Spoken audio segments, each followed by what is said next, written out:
ने जन्म दिया, शिव तक की यात्रा।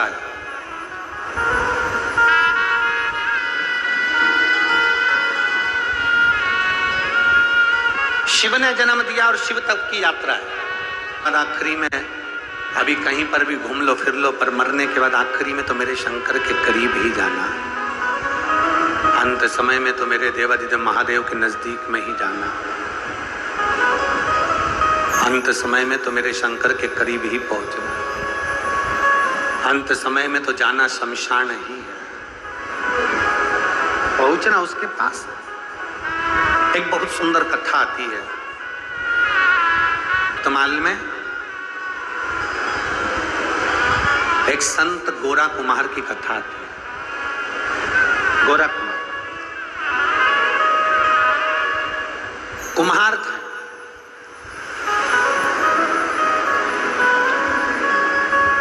मिट्टी के बर्तन बनाते थे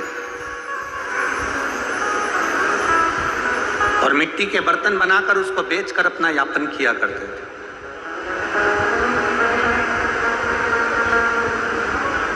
गोरा कुमार, जिनकी माता का नाम रुक्मणी था और पिता का नाम माधव जी था। गोरा कुमार तो पंडरीनाथ, हरिविठल, भगवान विष्णु के भक्त थे। पर इनके जो माता पिता थे रुक्मणी और माधव, गोरा कुमार के जो माता पिता हैं श्री रुक्मणी जी और माधव जी, ये दोनों भगवान शंकर कालेश्वर महादेव का पूजन करते थे। हमने पहले भी कथा में कहा, आज फिर कहते हैं, एक आराधना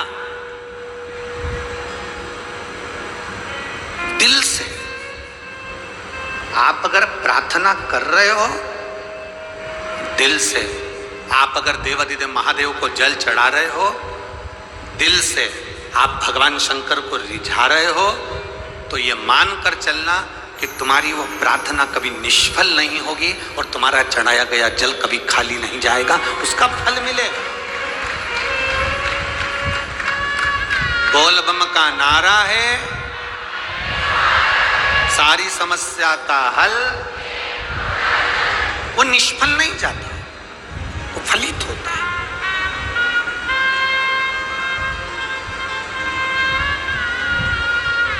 और शंभो शरणे पड़े, मांगो घड़ी रे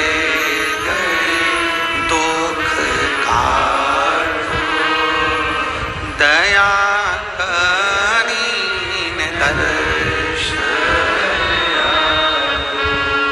शंभो शरणे पड़े, मांगो घड़ी रे दुख काटो, दया करीन दर्शन।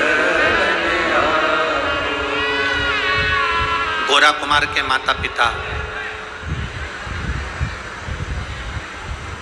रुक्मणी जी और माधव जी,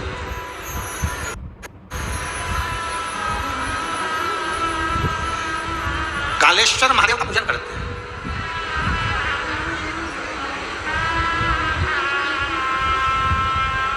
अब देखिएगा जरा, दोनों पति पत्नी के अलग अलग नियम है।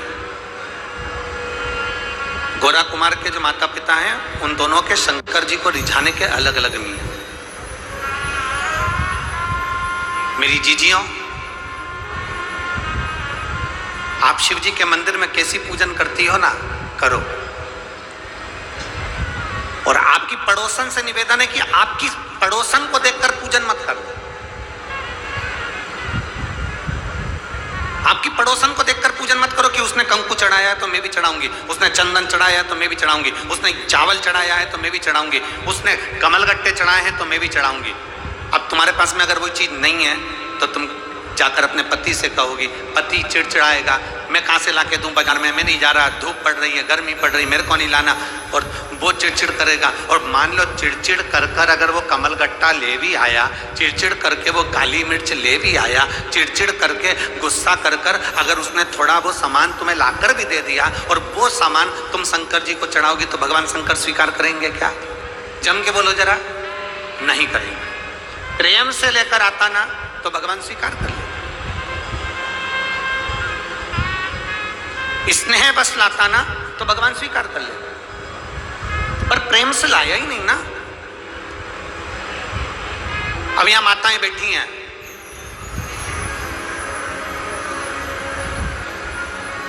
सावन के महीने में हम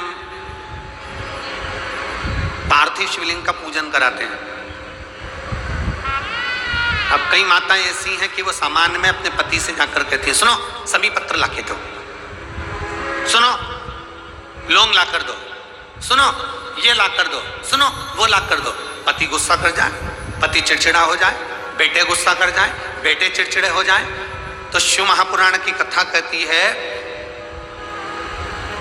फिर एक काम करो, अगर कमलगट्टा नहीं है तो चावल का दाना समर्पित कर दो, काली मिर्च नहीं है चावल का दाना समर्पित कर दो, अगर लौंग नहीं है चावल का दाना समर्पित कर दो। पर कोई चिड़चिड़ होकर कोई सामान ला कर दे और वो शंकर जी को चढ़ाओ, वो मेरा शिव स्वीकार नहीं करता। प्रेम वश आया हो तो शंकर को प्रेम वश।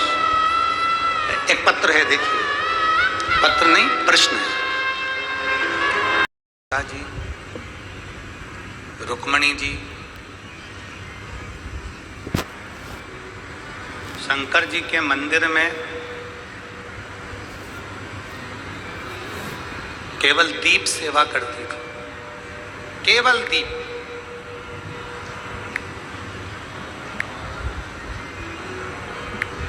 हमने एक बार कथा में कहा था, आप लोगों के स्मरण में है कि नहीं पता नहीं, पर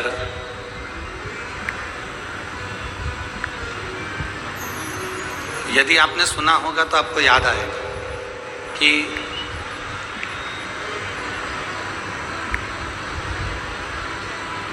मंदिर में,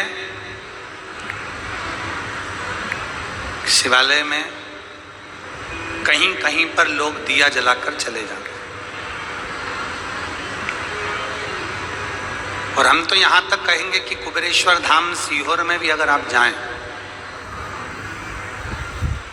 तो जो कंकर शंकर पूजन का स्थल है, जहां पर बैठकर आपको पूजन करना चाहिए कंकर शंकर की, उस जगह पर भी अगर आप लोग पूजन करने जाते हो या कुबेरेश्वर धाम जाते हो या शिवालय में जाते हो, देवालय में जाते हो, तो एक प्रयास करो। आपके पास चढ़ाने के लिए कुछ नहीं है, समर्पित करने के लिए कुछ नहीं है, देने के लिए कुछ नहीं है, तो जो हमारे बीच में शबरी नारायण वाले महाराज जी पधारे हैं, एक बार जोरदार ताली बजाकर स्वागत वंदन। स्वामी जी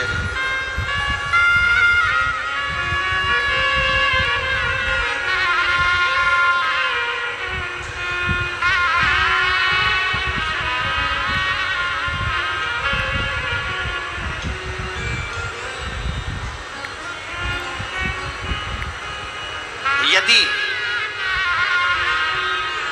हमारे पास शंकर जी भगवान के मंदिर में, शिवालय में, देवालय में देने के लिए जल भी नहीं है, बहुत सरल भाषा में समझिएगा इस बात को, बहुत सहज,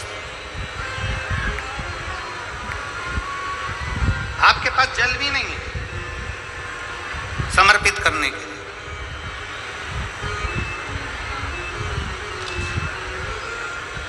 तो एक काम करिए, वहां पर जो दिए ठंडे हो गए, जिनमें ज्योति नहीं है, जिसकी ज्योति विसर्जन हो गई, केवल दीप,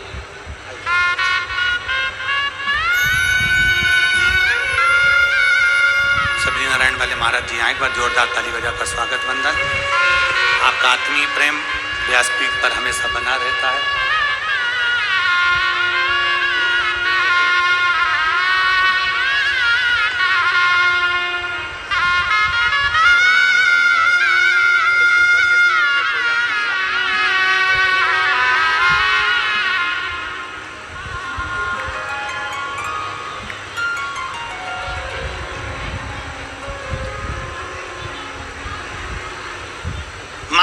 जल भी नहीं है अपने पास में, मान लो कोई सामग्री अपने पास में शिव जी को समर्पित करने की नहीं, मान तो जो दीप शिव भक्त लगाकर चले गए हों, जो दीप भगवान शंकर को लगाकर भक्त लोग चले जाते हैं और वो ठंडे हो जाते हैं, उनका विसर्जन हो जाता है, उसमें ज्योति नहीं रहती है,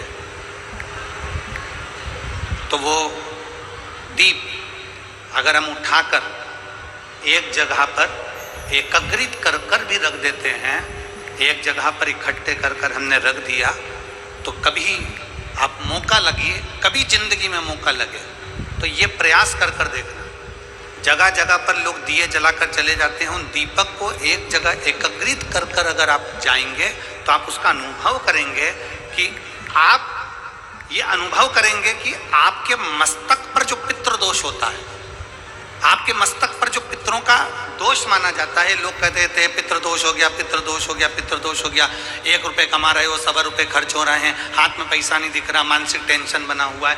आप किसी शिवालय में अगर गए हो, कुछ भी समर्पित करने का नहीं है, तो वहां पर जितने दिए ठंडे हो गए हों, उन दियों को इकट्ठा कर कर एक जगह कर एकत्रित भी कर दिया जाए और प्रणाम उन दियों को कर लिया जाए, तो हमारा पितृदोष भी समाप्त हो जाता है। यहां तक शास्त्र।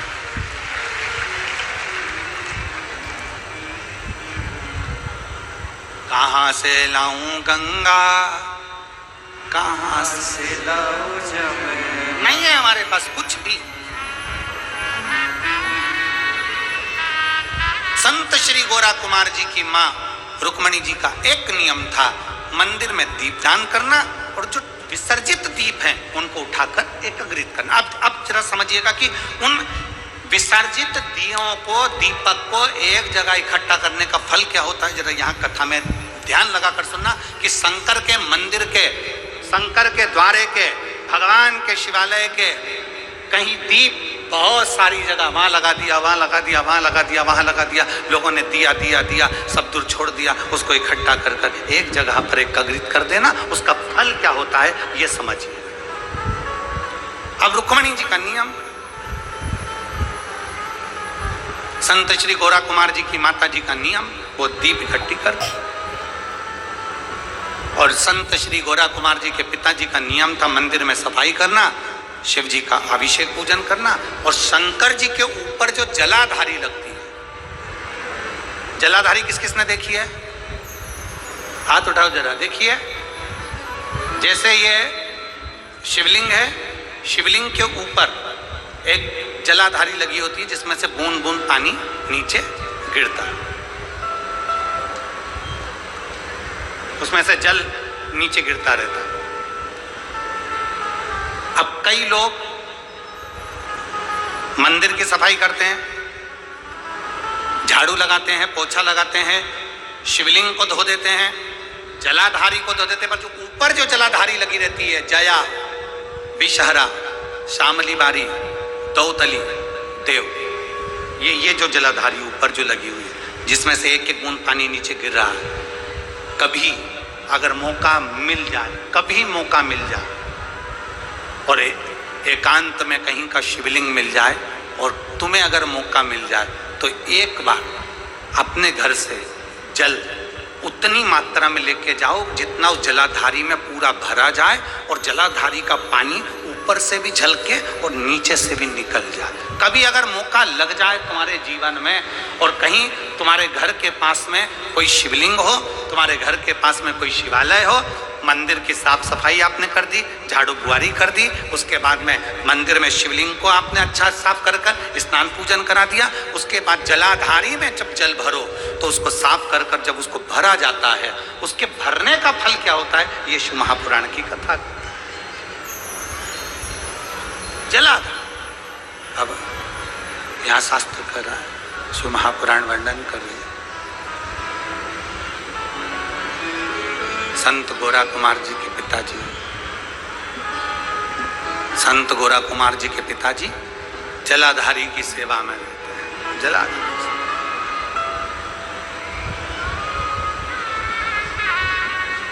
गोरा कुमार जी की माता के गर्भ से 8 बच्चों ने जन्म लिया। एक बच्चे ने जन्म लिया, वो मर गया। दूसरे बच्चे ने जन्म लिया, वो मर गया। तीसरे बच्चे ने जन्म लिया, वो मर गया। ऐसे 8 बच्चे माता रुक्मणी जी और माधव जी के चले गए। 8 बच्चे। अब जब 8 बच्चे मर गए, रुक्मणी जी आज अपने पति के कंधे पर सिर रखकर रो रही हैं, खूब बिलक बिलक कर रो रही हैं, बहुत। श्री माधव जी ने कहा, रुक्मणी क्यों रो रही है? रुक्मणी जी कहती हैं, मेरे 8 बच्चे चले।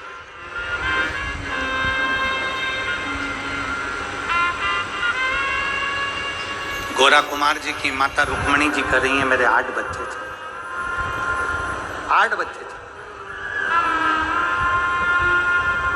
अपन कालेश्वर महादेव का पूजन करते हैं, अपन कालेश्वर महादेव की आराधना करते हैं, अर्चना करते हैं, पूजन करते हैं, और उसके बाद भी अपने 8 बच्चे चले गए। अपने 8 बच्चे मर गए।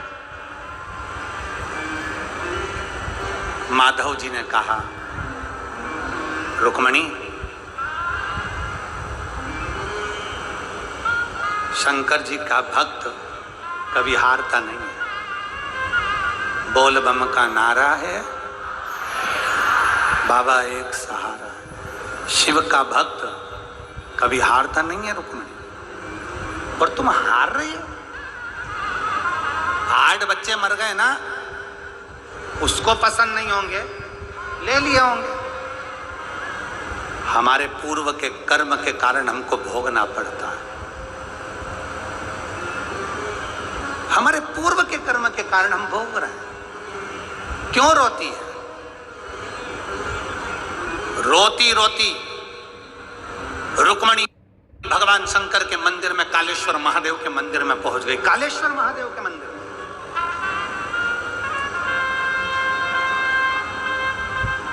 महाराष्ट्र में आज भी पंढरपुर से 30 कोस की दूरी पर गोरा कुमार जी का गांव है, जिसको पहले शिव गांव कहते थे, शिवा गांव। अब उसका नाम बदल गया। वहां पर कालेश्वर महादेव का आज भी मंदिर है।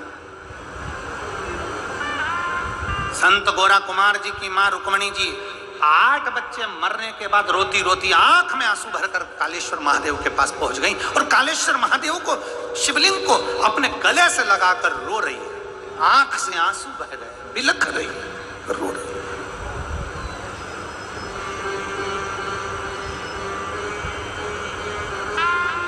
नैनों से जल बह रहा, रो रही। और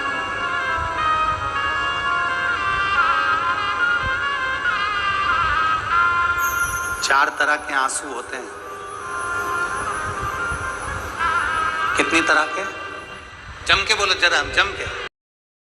4 लड़के गंगा जी नहाने गए, खूब मस्ती में नहाए, लौट के आए। अब उन्होंने विचार करा, जरा गिनती लगा लो, 4 ही आ गए कि नहीं आए। गिनती लगाई, 1 2 3। रोने लगा, अरे एक तो रहेगी गंगा में। दूसरे ने पूछा क्या हुआ? गिनती में 3 ही आ रहे हैं। उसने कहा मैं गिनता हूं, 1 2 3। वो भी रोने लगा, अरे बेचारा एक तो गंगा जी में रह गया। इसको विडंबना का आंसू कहते हैं, कि जो अपने आप को नहीं गिन पा रहा, जो अपने आप को पहचान नहीं पा रहा, इसको विडंबना का आंसू कहते हैं।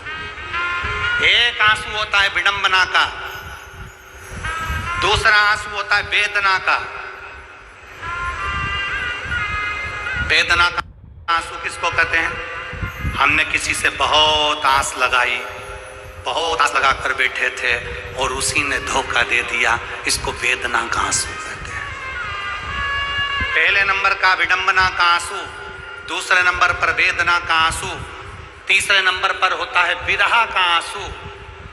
किसी की याद में रोते रहे, आंखों से नीर बहता रहा, इसको विरह का आंसू कहते हैं। और चौथे नंबर पर आता है वंदना का आंसू। वंदना का आंसू मतलब परमात्मा के लिए उसको याद कर कर रोए, उसे वंदना का आंसू कहते हैं, उसे वंदना का आंसू कहते हैं। 4 तरह के आंसू होते हैं, आप भी हमारे साथ बोलेंगे। पहले नंबर पर विडंबना का आंसू। कौन सा? विडंबना का आंसू। दूसरे नंबर पर होता है वेदना का आंसू। कौन सा? वेदना का आंसू। तीसरे नंबर पर आता है विरह का आंसू। बोलिए कौन सा? विरह का आंसू।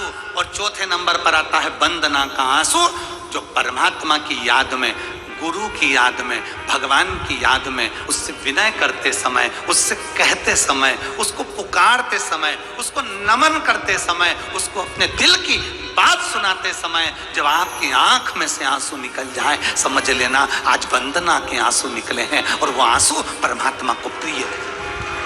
वो वंदना के आंसू मेरे भोलेनाथ को प्रिय है। वंदना,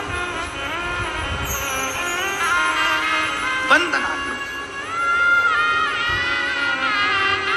तो साधारण से आंसू नहीं है।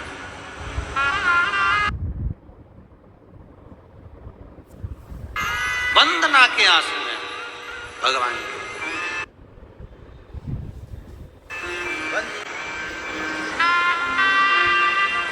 अब माता रुक्मणी शिवजी के मंदिर में जाकर रो रही हैं। वो कौन सा आंसू है? 4 आंसू में से वो कौन सा आंसू है? बोलो जम के, जम के बोलो जरा, कौन सा आंसू है? वंदना का आंसू। गले लग गई, शिवलिंग को अपने हृदय से लगा लिया, हृदय से, हृदय से।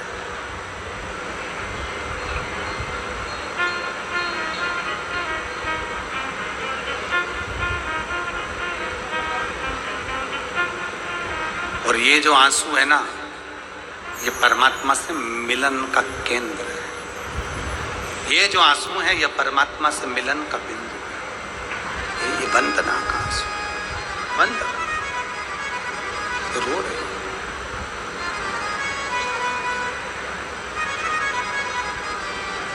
जैसे रुक्मणी जी, जैसे द्रौपदी जी रोई थी ना, ओ मेरी सुमन भींगे साड़ी आ जाओ। वेदना, विरह और वंदना, 4 आंसुओं में से आज जो आंसू बह रहा है, गोरा कुमार जी की माता के आंख से आज जो आंसू बह रहा है, वो वंदना का आंसू, वो निवेदन का आंसू, भगवान को पुकारने का आंसू। कई बार माताएं आती हैं ना, और माताएं आती हैं तो उनकी आंख में आंसू भर आते हैं। हम उनको देखते हैं तो लगता है कि केवल व्यासपीठ तक पहुंची, केवल व्यासपीठ तक पहुंची तो इनकी आंख में आंसू आ गए वंदना के। जिस दिन मेरे भोलेनाथ के करीब पहुंच जाएंगे, उस दिन आंख में से झरझर नीर बहेगा, झरझर। क्योंकि वंदना का जो शुरू होता है वो होता ही ऐसा, वंदना का शुरू ऐसा ही होता है। रो पड़ी रुक्मणी, और रुक्मणी जी रोई और आंख में से आंसू। उनके पति आ गए माधव। माधव जी ने कहा, रुक्मणी तुम रो रही हो शंकर जी से गले लगकर? तुम्हें क्या कालेश्वर पर भरोसा नहीं है? तुम्हें महाकालेश्वर पर भरोसा नहीं है क्या? कालेश्वर महादेव पर भरोसा नहीं है? रुक्मणी जी ने कहा, संत श्री गोरा कुमार की माता जी कहती हैं, मेरे 8 बच्चे मर गए, अब मैं कब तक धीर बांधूं? इतनी देर में तो तुरंत उस शिवलिंग में से मेरा देव अधिदेव महादेव प्रकट हो गया। उस शिवलिंग में से मेरा महादेव प्रकट हो गया। प्रकट होकर कहते हैं, रुक्मणी तू रो रही है? माधव तेरी आंख में आंसू हैं? जा जिस जगह पर तेरे 8 बच्चे जमीन में दफनाए गए। ये नियम है, जो छोटा सा बच्चा होता है वो मर जाता है तो उसका अंतिम संस्कार नहीं होता, उसको क्या करते हैं, जमीन में गाड़ देते। जिस जमीन में, ध्यान देना, आप लोगों को मालूम है कि नहीं मालूम है, इधर छत्तीसगढ़ में ऐसा है कि नहीं, बोलो तो जम के।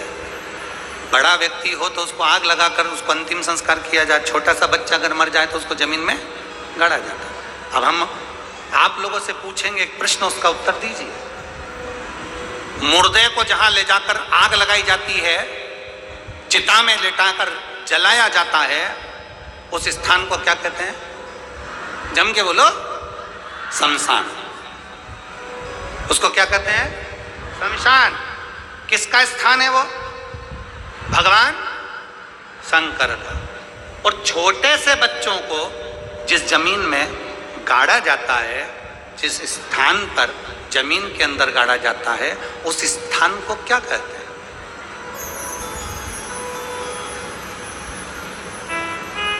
अरे बोलो ना जल्दी से, क्या कहते हैं उसको, उसको शमशान कहेंगे क्या, उस भूमि को क्या कहते हैं, जहां मुर्दे को आग लगाई जाती है, जहां चिता पर लिटाकर उसको जलाया जाता है, उसको शमशान कहा जाता है। वो शंकर का धाम होता है। जहां छोटा बच्चा दफनाया जाता है, जहां छोटे बच्चे को गाड़ा जाता है, अगर वो मर गया, छोटे बच्चे को जहां दफनाया जाता है, उस स्थान को गौरी कहते हैं। क्या कहते हैं, गौरी। उस स्थान का नाम होता है गौरी। मतलब ये मेरी माता पार्वती जी की गोद है, जिसमें बच्चे गोद में सो रहे हैं, उसको गौरी कहा जाता है।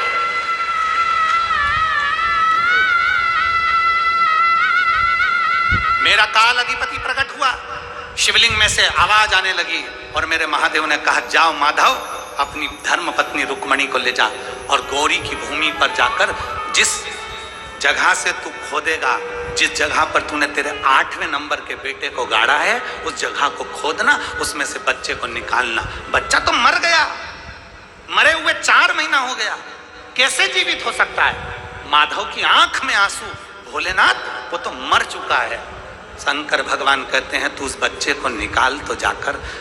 4 महीने पहला मरा हुआ बच्चा जब जमीन में से खोदा गया, मिट्टी को हटाया गया, मिट्टी को हटाकर बच्चे को जब निकाला गया, निकालते से ही शंकर पार्वती जी सम्मुख में आए और पार्वती ने कहा, ये मेरी गोद है, इसलिए इसको गौरी कहा जाता है, मैंने इस बालक को प्राण दे दिए हैं।